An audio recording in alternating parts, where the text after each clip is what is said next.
time. It's our time, my friends. Time for millions of maturepreneurs, 55 plus, who are hashtag not done by a long shot, to revolutionize how we lead, do business, and innovate our world. I'm your host, Jeanette Anderson, and welcome to my conversations with fascinating people who would rather inspire than retire.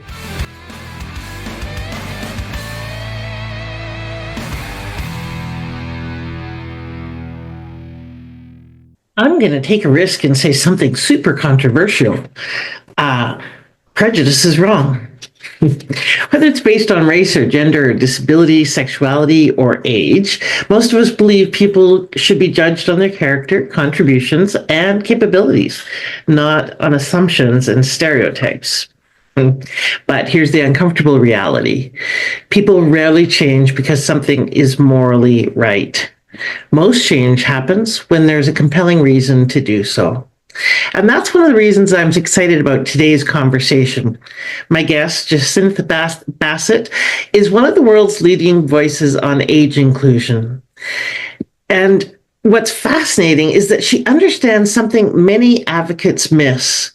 If we want organizations, leaders, and society to take ageism seriously and do something about it, we have to demonstrate not just the human cost of age bias, but the business cost as well, and the cost to society. And what's particularly interesting is that ageism doesn't just affect older adults. I know we notionally know that ageism isn't just our purview and that, yes, it can impact younger people, but we don't really think about that in great depth. Jacynth herself was repeatedly dismissed for being too young to be credible in the very field that she now leads globally. Which got me thinking, many of the people who change the world first get told that they don't belong in the room. I have been told that many times. They're too young, too old, too different, too unconventional, too big, too old.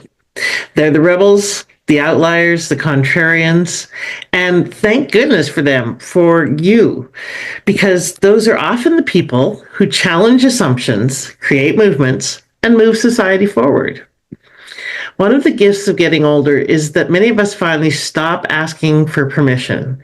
We care less about approval and more about impact. We give away less of our power, and frankly, we give fewer shits. And in a world that desperately needs people willing to challenge outdated thinking, that's a pretty valuable trait, my friend.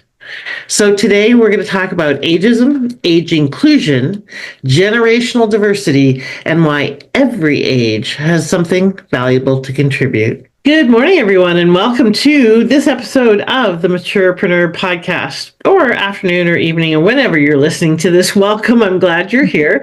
And welcome, Jacynth Bassett, to the show. Is that close? Is that You've got it spot on. Well done. Excellent. Okay. All the way from the UK, as you can hear from her accent. We're going to today we are talking about age inclusion. So too young, too old, understanding investing in age inclusion.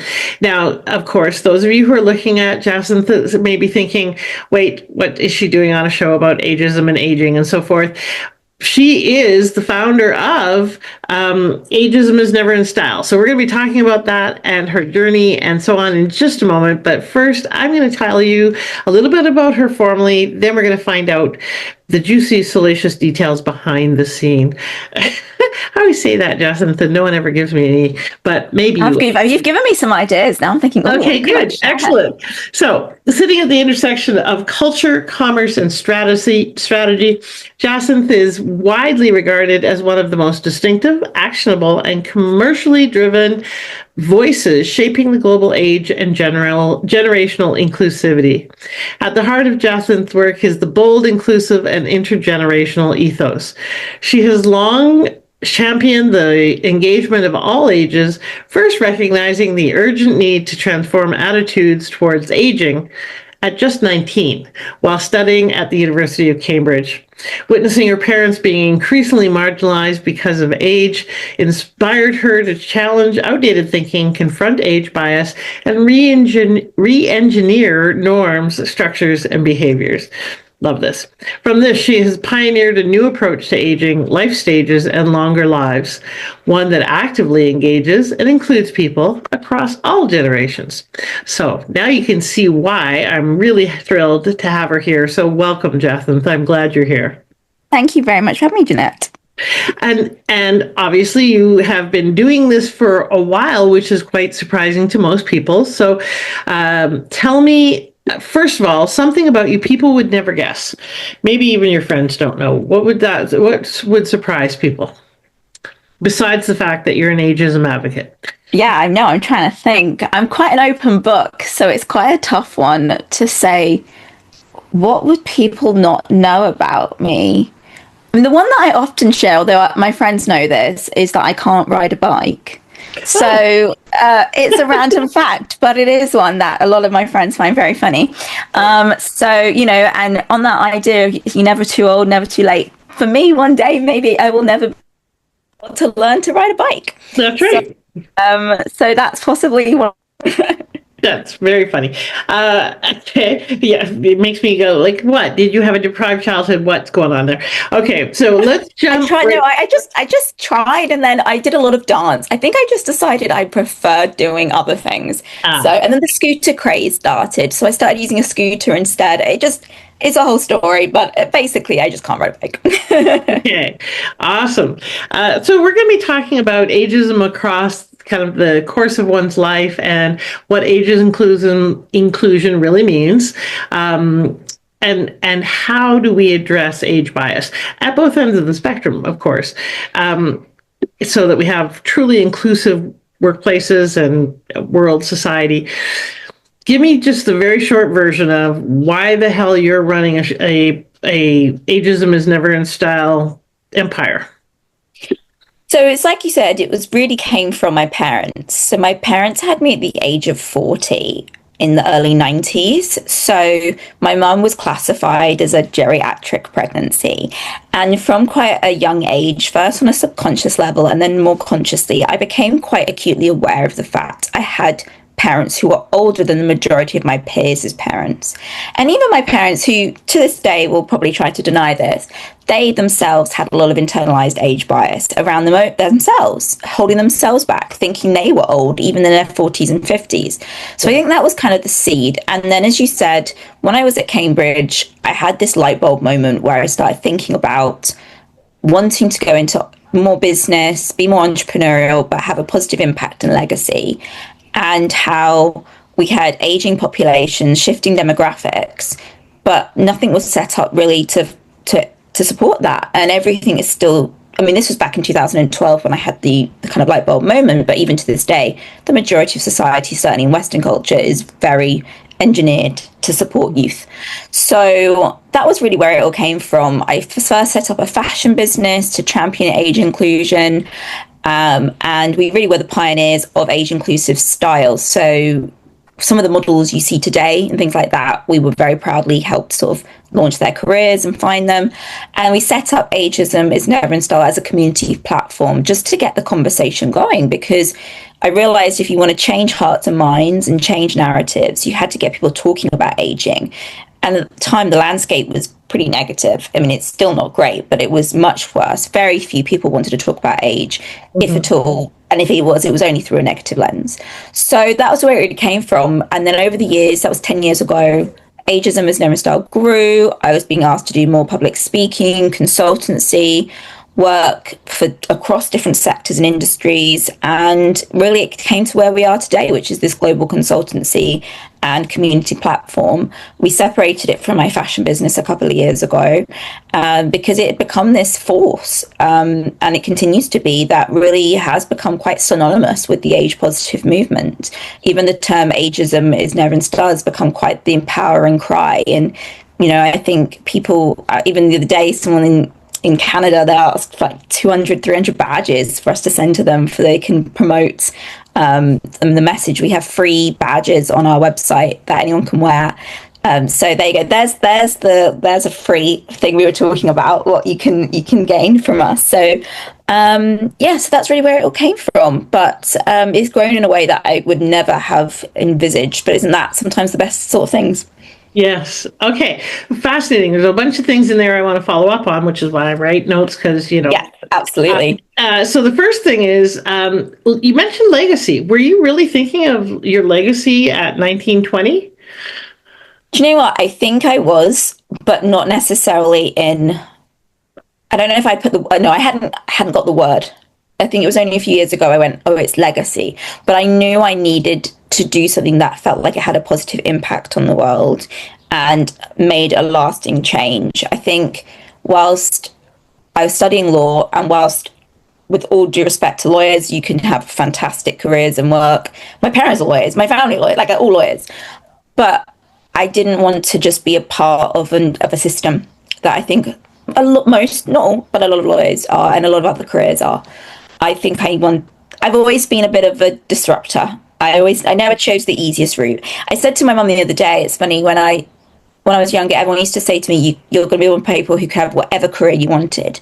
So instead, I chose the career nobody wanted, which is to actually change things and to challenge norms and really push against the tide in a very difficult way that has been very tough. So yes, I think I did, but I just hadn't necessarily quite put that word on it at the time. But at 19, I knew I'd been through a lot. I'd lost a very close friend a couple of years earlier. I think I'd been through a lot that had made me realize what mattered to me and what I knew that, living was a privilege that not everyone gets to have. So I wanted to make sure whatever I did on this earth had a positive impact that would hopefully continue once one day I'm gone. Which is very wise, and part of being a disruptor is often seeing things differently than other people see them. So you mentioned a fashion business or a clothing business that was to support ageism. So tell me how that works in your brain, and what was it like building that business? It was not easy. So I mean, I kind of think it was quite good. I was naive. I think if I wasn't so naive, I probably wouldn't have done it. So sometimes that can be a blessing. But basically, it all came from the fact that as I said, I've been witnessing how my mum, in particular, had been feeling more and more invisible as she was getting older. And I was seeing that particularly through the lens of the fashion industry, because my mum and I love fashion and style. So we'd go shopping together all the time. And I would see how, as a teenager, there was more options for me than my mum in her 50s who could actually afford things. I didn't have any money. And so that was really where it all kind of started. And there's stories, like there was a time we went to a fashion show, and this designer who claimed to design for all women, all shapes and sizes, then all her models were tall, slim, young women. And when my mum said to her, well, what can I wear? She said this black shrug. It was such a demeaning experience. And I went to an event hosted by one of the biggest fashion magazines in the world that was, again, meant to be for everyone. It was a public event. And I was chatting to a woman who was in her late 50s or 60s. And she said to me, a member of staff has come up to me and said, why are you here? You don't belong here. This isn't for you. So there were so many stories that I was seeing, particularly around the fashion industry. And I was thinking about how the fashion and beauty in connection, they can be so dismissed as industries, as frivolous, as superficial. And by all means, those industries do not do themselves many favors to improve that image. But I do believe you can orchestrate positive change from within. And I do believe what you wear can have a really positive impact on your self-esteem, on how you're feeling, on confidence, on how you represent yourself. And as industries, the fashion and beauty industry are massive cultural forces. I mean, aside from the fact they generate billions, I mean, that gets missed so often. They really are huge forces that sway positive and negative socioeconomic cultural norms. So if you bring in the fact that they are heavily ageist, which they notoriously are, they're having a massive negative impact on society and people, and really fuel ageist ideas and encourage people to internalize them. So I think that was really where it came from. Somebody said to me not that long ago, it was really smart that you came at this from a fashion angle. I've never seen that before. And I thought, was it? It was never like a strategic move where I went, what could I do Like, what angle should I start with? I just started with the angle that I understood, which was fashion and the impact of fashion and style, and what I was witnessing, my lived experience with my mum and her peers. So I set up this fashion business using my minimal savings. We're talking so grassroots, and it was doing it. We very much were around curating clothes to champion all ages, particularly understanding that while style and aesthetic may not change, body shapes can do very naturally with women. So we had filters where you could shop by your body shape, areas you might want to cover or areas you might want to show off, because, you know, everyone's different. We rephotographed everything. So it was multi-label. So we curated from different designers, and I also have my own designs, but we rephotographed everything on women, mostly over 40, in their 50s, 60s and 70s plus. And to be honest, we were just really a bit too ahead of the curve. So this was 2016, and it started doing really well, but the overheads of being able to photograph everything again, which I never regret doing, but that was very expensive. And we had cost of living issues, Brexit, COVID, so many things that just made it so difficult. That we really were doing, we had a very strong trajectory, and then so many things started to hit, as they have done with many businesses. But I'd set up Ageism is Never in Style as well, as I say, as a sort of community platform to generate conversation. And in 2023, it basically all inverted. So the Bias Cut, which was my fashion business, it was a double entendre was the name. So it was all about cutting against age bias, whilst also being a term that's used in fashion. That was struggling. And then we did this project with the charity. Actually, today is the anniversary of the project. So we partnered with a charity in the UK called the Centre for Aging Better. And they have what they call an age positive image library. But most of their images are quite raw and quite charity focused. So they asked us, because of our expertise with with our imagery and the fact we had these beautiful images that I still see on people's mood boards for brands, which is amazing, to create a more editorial fashion, commercially viable set of images. So we did that. We launched that on the 1st of June, 2023. And those images went on to have over 7 million views and downloads. You've probably seen them without realizing you've seen them. And we also then independently, a couple of weeks later, launched a campaign called I Look My Age, which had over 45 million views globally. So I literally went on holiday. We were talking about holidays before this. We started today. I literally went on holiday in June 2023 thinking, okay, my fashion business is really this is becoming not a very commercially viable business anymore. It's becoming too difficult. I don't know what to do next. I'm on holiday. We go viral, which was amazing, but also quite overwhelming when you're trying to switch off on a holiday. Right. And I come home from my holiday 2 weeks later, and it was like, oh, this is what I've got. Not the fashion business. The fashion business was a launch pad, but Ageism is Never in Style is actually the true force. And some people called us an overnight success story, but I always say it was like a 7-8 year success story of graft and working. So by the end of 2023, we separated the Bias Cut and Ageism is Never in Style, and just brought all our work under Ageism is Never in Style, with the consultancy, the campaigns, the community work. And very quickly, we were able to work with different industries. So now, whilst fashion was kind of our origin, we work across sectors: travel, financial services, law, cars, transport, like any industry, you name it, because age touches everything. And we are all aging, and workforces are aging. We have multi-generational workforces. So it's funny, some people say, oh, isn't it quite niche what you do? But actually it's the opposite of niche, because it's everything. So that's kind of where it all came from. Sorry, I realized I said to you I would try and be brief, and I have not been brief. Hopefully I've given you an overview.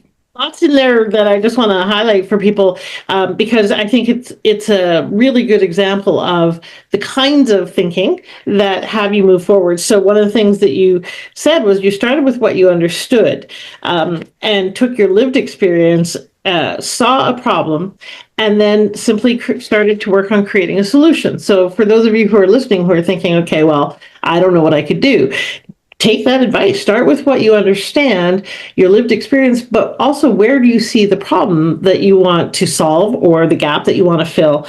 And you did some brilliant things in terms of partnering and collaboration, using visuals to tell stories, and I hear you in terms of it's tough because you tend to push against the tide, which disruptors do.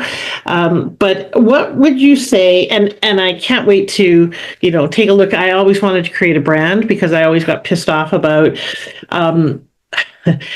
polyester tents, which is largely what large women get. And if you're a large older woman, it's ugly polyester tents. They get uglier as you get older. And clothing that's not tailored, and it's just it's one of my but it was difficult because we did stock up to size UK 24, which I think is a US 28, and it was tough with what ended up happening is, and whilst I've let the bias cut sort of sit there for a couple of years now, and I haven't really done a lot with it beyond just letting it be there. We've ended up with this kind of spectrum of we've got the two extremes of sizes left. So it's either very small or much larger, and when you work with small brands, it is really hard getting them to do more sizes, and it was something we worked really hard on. But it is tough, and it's a very difficult landscape if you're a small business, whatever you're doing right now. But fashion and retail is really tough. For sure. And I'm a fan of fashion as well, and wanted to start my own line. And so I watch shows like Project Runway. Love Project Runway. Me too. But they just started including plus size models, what they call plus size models, a couple of years ago. And they don't have older. I think there's one model who's potentially over 40, and I actually remember a few series ago there was a lady, I think in her 60s, who had retrained, and she got to the final and she was fantastic. But it was interesting when they paired up or were in teams, she was always the one picked last. And it just does everything. It's a bit like the traitors, right? It's the same thing. We see age often being the outlier, and people being ostracized. Interestingly, with the traitors, it's often, they're the ones either killed first, murdered first, or they're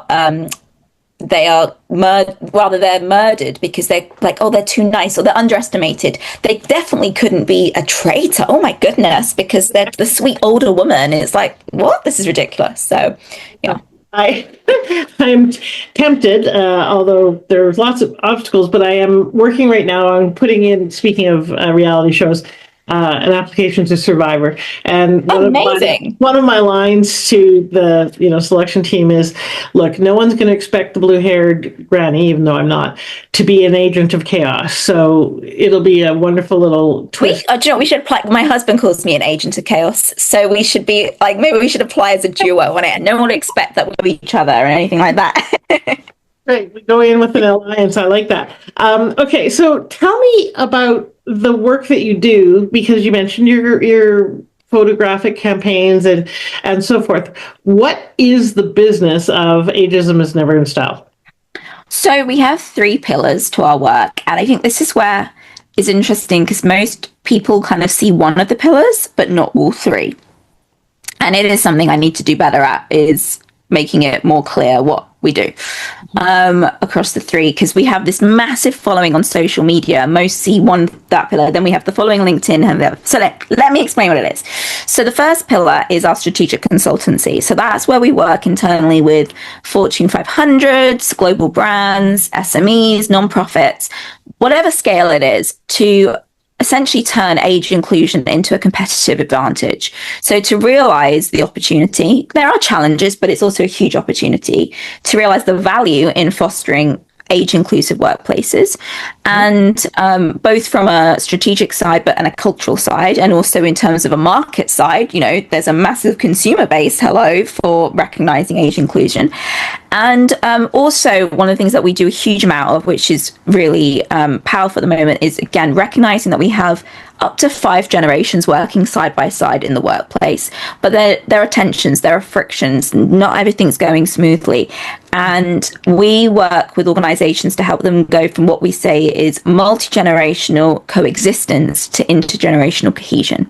So that is our number one pillar, and that's really where, say, some of our clients recently have been like LinkedIn, Toyota, professional services firms, things like that. So that's kind of the first core part.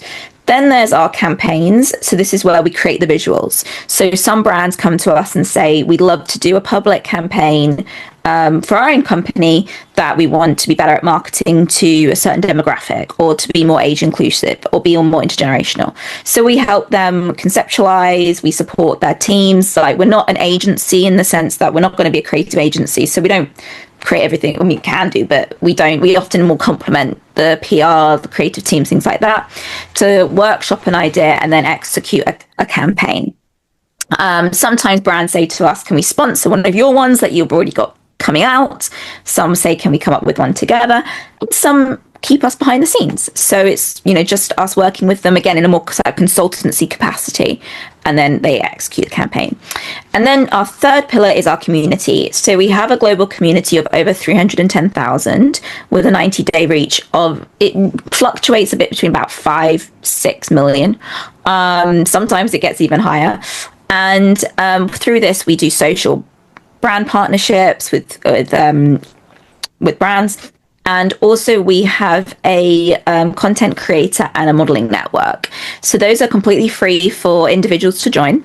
And then we connect the dots. We essentially facilitate introductions, working with brands to help them find creators, models, individuals to better authentically represent their audience. A lot of the time, some it is just simply an introduction, but the majority of the time we kind of do a full wrapper service. So brands say to us, can you help find a creator, and then work with them to create the content yourself. And it's really great because we've found some real hidden gems. So these are people who, that yes, there are influencers with hundreds of thousands of followers, and we have some fantastic relationships with them, but sometimes you can also find people who've only got a handful of followers, but they just don't have the tools, or they haven't done it long enough to just know some of the tricks of the trade, essentially. So we work with them to refine their content, to script, to produce, and then we'll partner with a brand kind of in a 3-way. So that's the business model, essentially. It is in its core consultancy, but also I guess the other thing is we kind of under all of it, I do a lot of public speaking and things like that as well. Right. Okay. Obviously, no grass growing under your feet. You keep saying we. How big is your company? How many? Yeah, I know. It's funny. I say we. We are very small. So there's only 3 of us working day to day, and then we have a wider advisory network and creatives that we can bring in. So with that creative project, with the images I mentioned earlier, we brought in creatives like photographers, stylists, hair and makeup that we've worked, have great relationships with. So we kind of have that wider network. But at its core, we're 3 people. So a lot of people think we're bigger than we are. And I think that's a good thing and a bad thing. I'm the youngest of the team. So a lot of the time people say, I have had people ask me if I could pretend I had a boss who's older than me, or be told, you're too young to be near this as a topic, to justify why we know what we're doing. But it comes back to what I always say around it's about intergenerational connection, engagement, listening, learning. And, we have our ear to the ground. We have this amazing community. So we really know what's going on. So, yeah, as I say, a lot of people think we're bigger than we are. And sometimes people sort of very sweetly, their jaws sort of drop when they then find out all the different stuff we do, because some people think our Instagram is just what we do and our Instagram has a big engagement, but that's kind of just a slice of the picture. Yeah. So I need to be getting better at blowing my own trumpet a little bit more and blowing our trumpet, and actually it's been one of those things where I've had to get better at refining what I say we do, so that people just get it straight away. So that's something that I'm still working on. Okay. Well, and let's talk about a couple of those pillars very briefly. The consultancy work that you do, I'm assuming it's not just UK based, that you work with organizations. No, it is. Yeah. I travel a lot. Yeah. You have a wonderful view into the differences globally, because one of the things that, is very clear and abundant in North America, and I'm assuming it's similar globally, or worse, is that ageism is alive and well in corporate. I've got friends who've sent out over 350 resumes, like targeted resumes, got 36 interviews, 39 interviews, and did not get hired because she was at 60. What do you see as the primary differences country to country, like say North America versus Europe and the UK, with regards to ageism, and who's getting it fastest? It's a really good question, because I think the answer is not binary. I don't think we can say this country or this area is definitively better than others. From my experience, and appreciate others may have different, but from my experience, we've also got a global report coming out in October that looks at 6 different countries around the world. Ageism is present everywhere. And concerns about age bias is present everywhere. And a lot of the time people say, in Eastern cultures, they don't have ageism because they revere their elders. That's not true. They might, it often comes down to sort of the question that's being asked. And if you look at a family context, they might revere their elders, but in a more generalized context, older members of societies often are ostracized. I was chatting with Help Age India, and they were saying, again, there's a big difference between urbanized areas and country areas and rural. So we can't have a binary response and go, this country's better than others. What I would say, and I think this is often a surprise to people in North America, is from a cultural and conversational standpoint, I actually think the US is one of the ones furthest ahead. Yeah, I know, right? Because it sounds like what? Australia is also very good with it in that sense. But it's certainly, from my experience, it's been further ahead than the UK, and the UK is further ahead than mainland Europe. So from a cultural and conversational standpoint, and I'm not saying it's getting it right, but at least it's there. So I started in this space, early 10s. Speaking to some of my contemporaries and colleagues in the States, they've often said they felt the shift was around 2019 kind of time when the conversation started to pick up. In the UK, it's really not been until about 2022-23. So there's a reason that actually our biggest following is in the US. And it's because our message has resonated with a lot of US audiences far quicker than it has in the UK. Certainly that open-mindedness, that kind of unapologetic embracing of aging has been, I feel, further ahead in the US. And I say Australia's also really seen that. But if you flip it and look at it from a political, systemic and legal standpoint, I would say the UK's better, because we've had the Equality Act since 2010. Age is a protected characteristic. Age discrimination cases, payouts have gone up by 624% in the last year alone, which I would say some people would argue, is that because ageism worse? I think it's because we've become less tolerant of it. And it is a really interesting space. A friend has just literally, who's a barrister, a lawyer in the UK, has just published a book looking at age discrimination in the UK.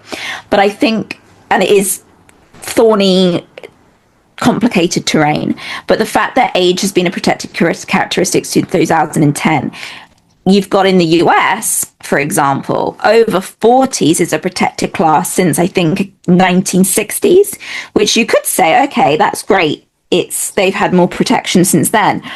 But my argument would be, all ages should be protected against discrimination. So you've actually got, is the UK maybe slightly better having done that earlier than the States have. Similarly, I think menopause support and menopause-friendly workplaces has been championed more here in the UK, and I know some of the work has then gone over to the US. So it's very hard to say one. I can't say anyone's better. Maybe Australia is the best. I mean, they launched Ageism Awareness Day in 2021, and I think they do some fantastic work. I've not had the privilege yet of going to Australia with my work. I've got connections there, but I haven't traveled there. But yeah, it's very interesting. When you look at, say, mainland Europe, I have conversations where they will say, yeah, we are definitely about 5 years behind where you are in the UK. So they're looking to us to bring the conversation to them rather than saying it's here, so let's move it further. So, I mean, I think the reality is, I always say this is such a, complex, sensitive topic. And let's be honest, any other form of discrimination around sexuality, around race, around gender, it's not like that's been resolved.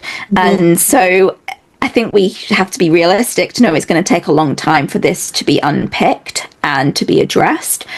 Because, going back to, 5 BC, we can have Ponce de Leon and his obsession with the fountain of youth. I mean, it's been ingrained in our cultures for centuries, millenniums. So I think it's going to take a lot of time, but it's interesting seeing how the dials are shifting in different ways. I think everyone's doing it in a slightly different way because it's so new.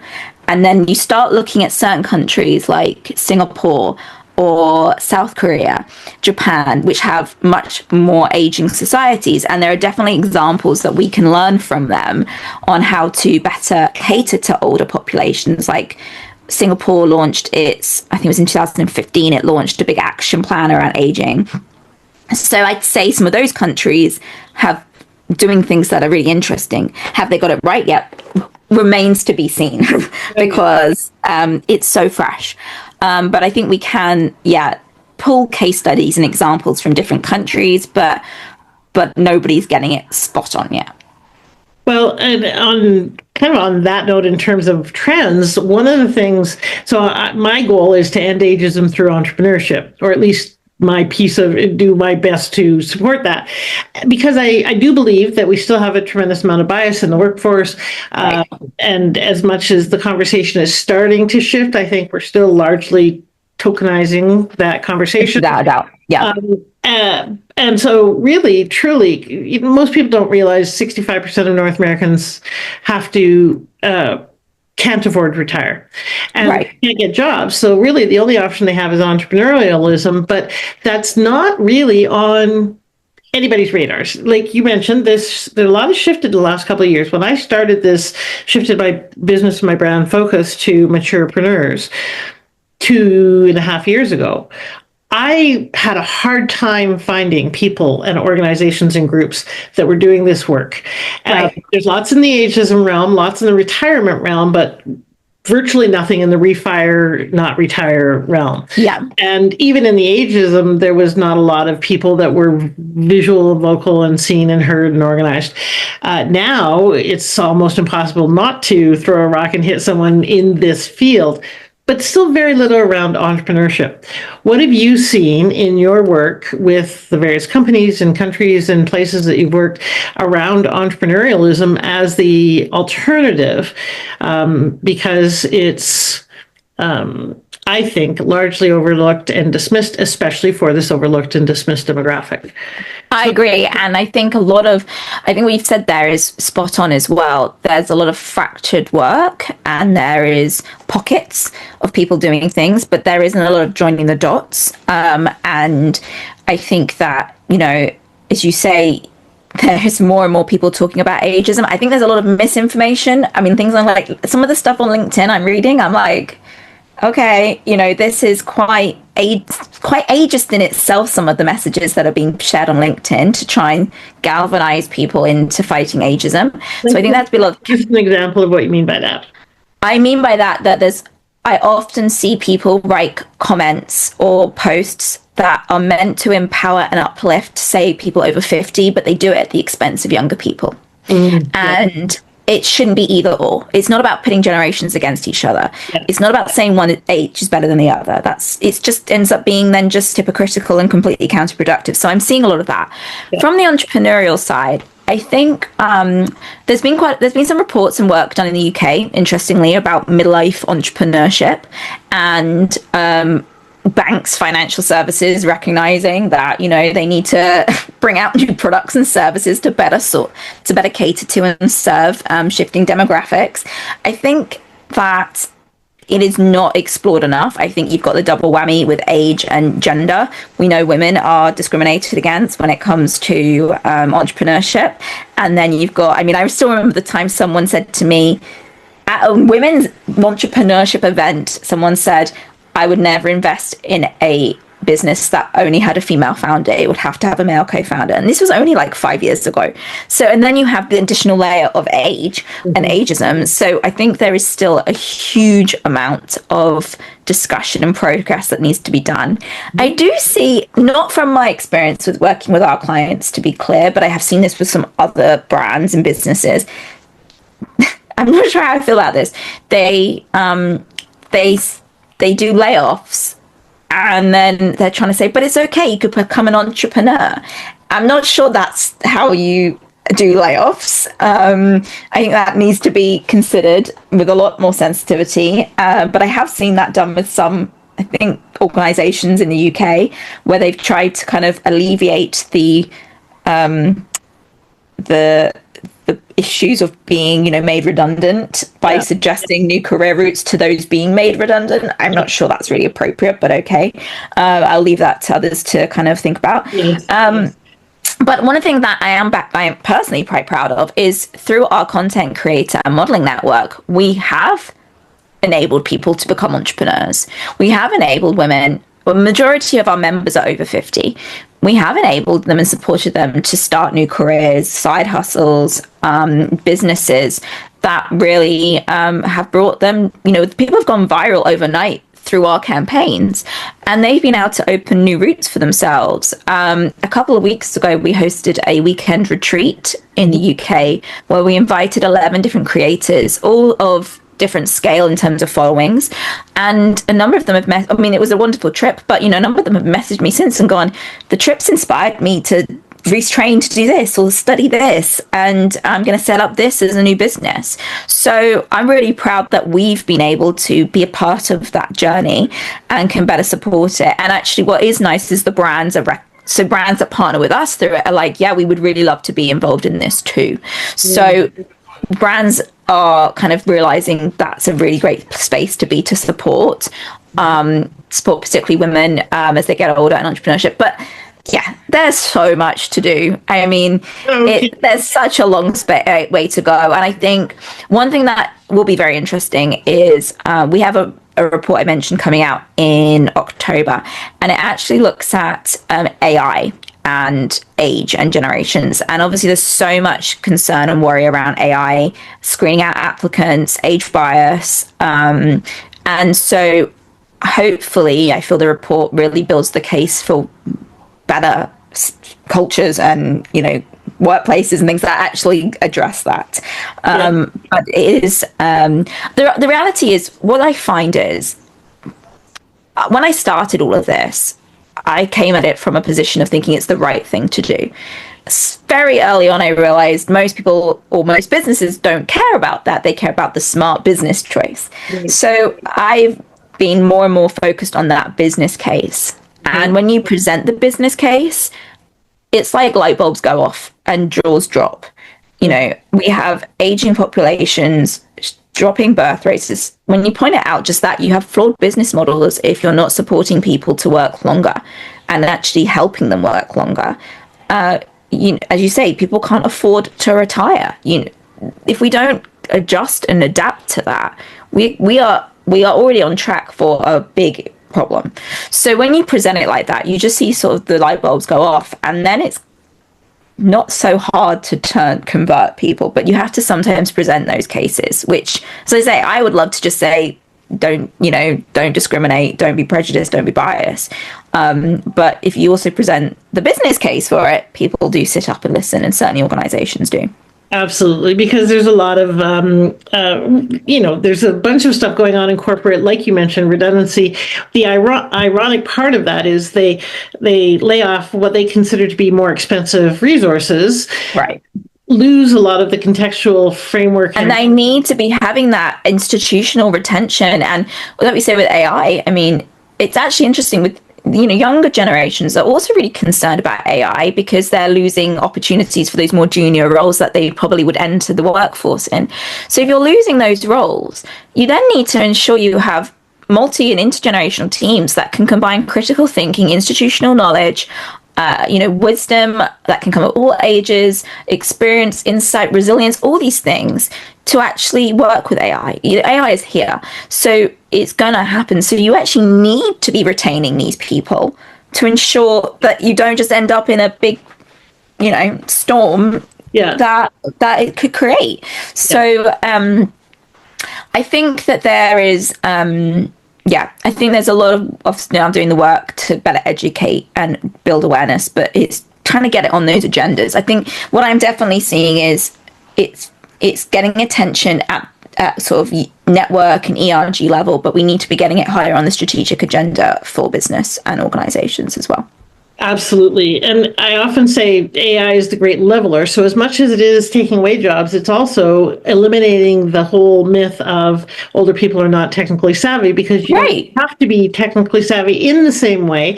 Now with AI, it's a great leveler. If you know how to learn that and it's simple to learn, you're as technical as the 24-year-old. The other, you mentioned intergenerational, the benefits of that. One of the things that I often advocate is that you need younger people who come with a blank slate, that kind of clarity of not having lived experiences and the biases that those afford. But you also need older people who have contextual framework. They have that experience of the continuity. Right. You put the two together, the contextual framing and the blank slate, it's very, very powerful for innovation, for new creation. One without the other, though, is not as effective. So you can't just have, take the past and throw it on the future and call that innovation. Nor can you start with the blank slate all the time, because you're going to spin your wheels, waste time and resources. Exactly. And that's what we're really pushing. And we found is proving we are getting traction on, which is getting that business case for intergenerational teams and working, and actually getting them. It creates magic. It's a win-win. Absolutely. Well, there's lots of studies that show that older workers bring emotional intelligence to the workforce, so that the toxicity of workplaces goes down, emotional happiness and engagement and retention goes up, etc. There's lots of wins. There's so much research now that really backs it up. And I think it was lacking a few years ago, but now there is so much more research. It's just, it's a no-brainer, really. It is for us looking in, but for those people, it's not quite yet, but we still do have... Well, I know, exactly. That's what our job is then to communicate. That's what we do at Ageism, is Never in Style. We communicate it, so it becomes an obvious no-brainer for them. Exactly. Well, and I like what you said before, it's the right thing to do. And any ism is, overcoming that is the right thing to do. But like you said, there's also now business cases that justify doing the right thing. It's too bad we have to justify doing the right thing, but hey, if you do, great. Now we can justify doing the right thing because it's got all sorts of other benefits. And, one of the things, I could talk to you forever, but I've got a little illustration of the 4 ways that older people contribute to the economy. One of which is that we will soon have an employee shortage. There's more people going out of the workforce than exactly. Yes. History. You can't manufacture a demographic, so they're going to have to hire the unemployed demographic, which is us. Exactly. And so we will save the workforce. We have, in the hands of 35% of the population, trillions of dollars, the most wealth in the hands of one demographic ever in history, 79.5%. Boomers and Gen Xers are controlling. And yet, like you mentioned earlier, the market's not targeting us. They're not selling to us. They're not supporting that entrepreneurial initiative. it's starting to slowly shift, but slowly and in little slowly and piecemeal, and like you said earlier, it's tokenistic often. Yeah.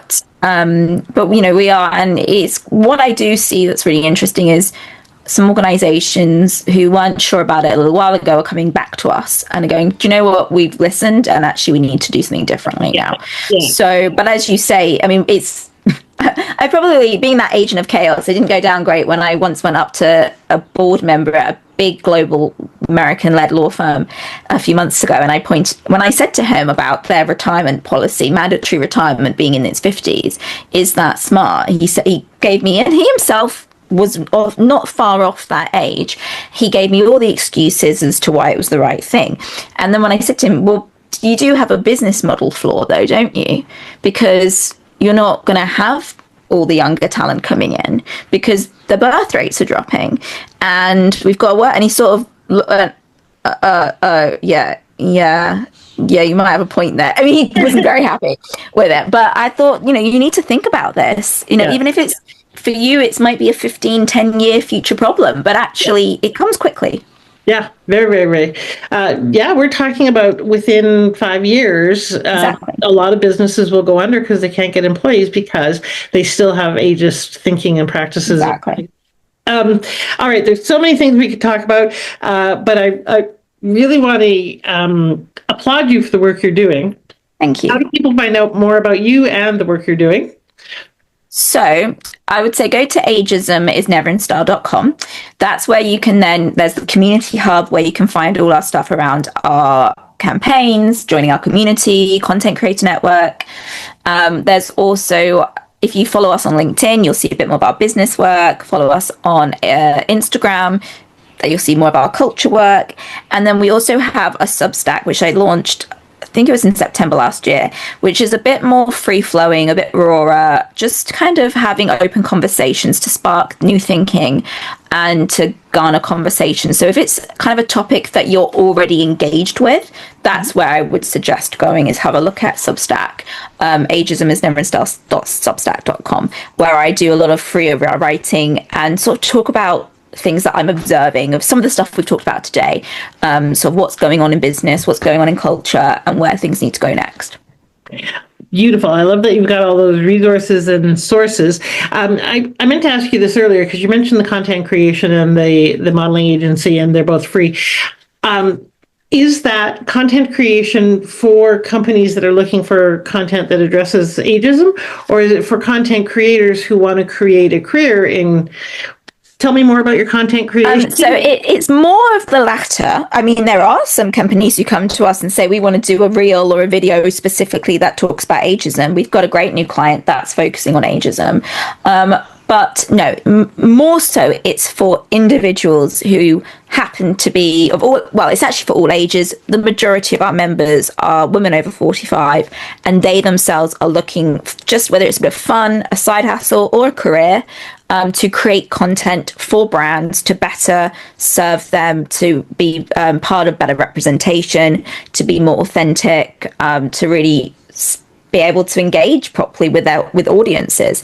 And to clarify, it's not an agency. It may be one day. Some people have asked us to actually become an agency, but at the moment we're not an agency. We are just sort of it's a network. So it's free for members to join, and then we work with brands to then introduce them, facilitate, and work with our members of our network. It takes about 5-10 minutes to join. There's a form. I'm wondering about combining the two. At the moment, they're separate, the modeling and the content creator, because we have more people who are interested in content creator than modeling, but most of them overlap. So I'm now wondering about merging the forms, but at the moment they're separate, and it takes, as I say, about 5-10 minutes to fill in. And we are looking at creating maybe some webinars or things like that can help members refine their applications, refine their own social media platforms, things like that, so they become more attractive to the brands when they are looking for creators. Awesome. Well, that's a service I'm going to take advantage of myself personally for my brand, and look forward to different ways that we can collaborate going forward. Because I know Absolutely. part of your advocacy work is spreading that awareness, making people wake up to the opportunity and to the problem. That we share that passion in common, and disrupting the status quo. We also share in common. Tell me a couple quick things. What's one thing that's most surprised you along the way in your work, or some things that have surprised you? God, there's been quite a few. So I'm trying to think what's been the most surprising thing. Actually, what I would say about myself, I've surprised myself with how much I thrive off creativity. I really saw myself as very academic, very kind of logical, which I am, but I've realized how much what really gets me going is being creative and being that agent of chaos that I never realized I was. But actually creating disruptive campaigns, visuals, that's something that it's taken me some time to reconcile with myself. But actually, because I was very creative when I was younger, but I kind of put it to one side. So discovering that in myself through my work's been something that I didn't expect. Yes, beautiful. And I love how you say that, because when you come up in a family of lawyers and you're going to go to law school, Yeah. of course, that's a very logical kind of. You just go, this is the treadmill I'm going to go on, and yeah. Then you discover that, oh, lo and behold, there's more to me than what I thought there was. And as with your comment earlier about the right thing versus the business case, it's both and, not either or. And the same thing with what you've discovered about yourself. I'm very logical and obviously very data driven and structured and so forth, and creative and visual and want to do that side of the creativity work as well. Storytelling, yeah, that's been something I found really exciting and energizing in a way that I hadn't. When I look back and I see all the signs, I'm like, of course I was, but it's just not how I saw myself. So that's been a big surprise. Awesome. And so I hope those of you who are listening recognize in that just because you've come up through a path and you have a strength in an area, and there's certainly lots of expectations about the path we're going to take, and that is such an outdated notion, the whole, go to school, go get a career, Right. climb the corporate ladder, have 2.5 defense, retire, and then die. That whole thing, not so much anymore, thank God. And if I can actually add as well, on that for listeners, what I did do though when I started was I thought, okay, I don't have any contacts in the fashion world, in the media world, in the creative world, in the age world, the only contacts I had was in law. So I thought, how can I leverage my contacts and my networks to my advantage? Because I had, I saw other fashion brands who knew celebrities or knew the editor of a magazine. I didn't know any of that. So I actually had to think laterally, and I built my network by going to the contacts I knew in law firms and said, could I do a pop-up event and a talk in your law firm? So I got access and I started to build the business that way, using the contacts I had, in a way that others didn't have those connections. Yeah. It all kind of went from there. So I had to just really think laterally and go a bit, when I said earlier about I started with what I knew, I had to go, okay, what do I have that I can really make work to my advantage right now? Beautiful piece of advice. Almost leave that as the last mic drop because that was very good. But what's one final piece of advice that you have for people? I think I would always say, have core principles that are pretty unwavering. And the reason they're really important to have those core principles is because people will try and pull you in so many different directions, and people will try to give you, do this, don't do that. I had so many people who told me to do things totally different, change the name, all these things that have ended up not being right. Mm-hmm. And I had to stay true to the core principles. It's actually why we have a manifesto at Ageism as Nerin Style. So we can always go back to that to say, this is why we're doing what we're doing. Doesn't mean, by the way, don't listen to people's advice. That's very important. But I think what you can always do is benchmark it against your principles and your purpose and manifesto and mission. And that will help you stay true to your course, rather than start to be persuaded to do things differently, because it's very easy to be persuaded and to lack confidence. I think we all lack confidence. I'm my worst enemy when it comes to that. Yeah. But if I just try to remind myself, what is the purpose here and what was always the purpose? Does it fit with that? Mm-hmm. I think that can be very, very helpful. Well, yes. And so great wisdom in that last piece around really know your core principles, stay true to that, and articulate it, and come back to your why you do what you do. Exactly. It's the why. It's always about why. Yeah, they're awesome. That would be a mic drop moment right there.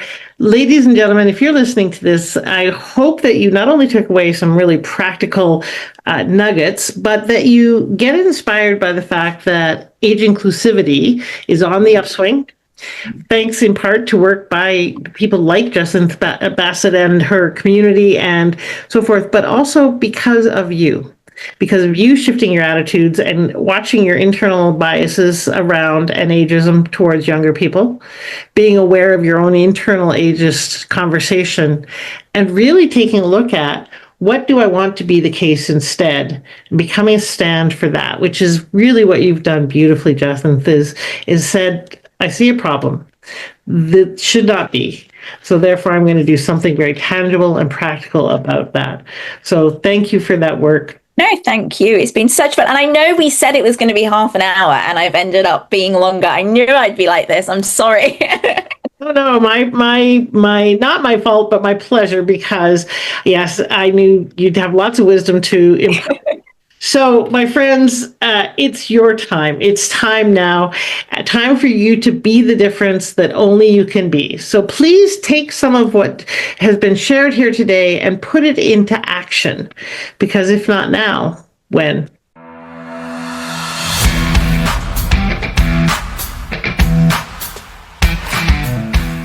Thank you for listening. I'd love it if you left a comment and subscribed. And I encourage you to apply one aha from this interview right away so you can turn your wisdom into wealth and your contribution into positive change. Bye for now.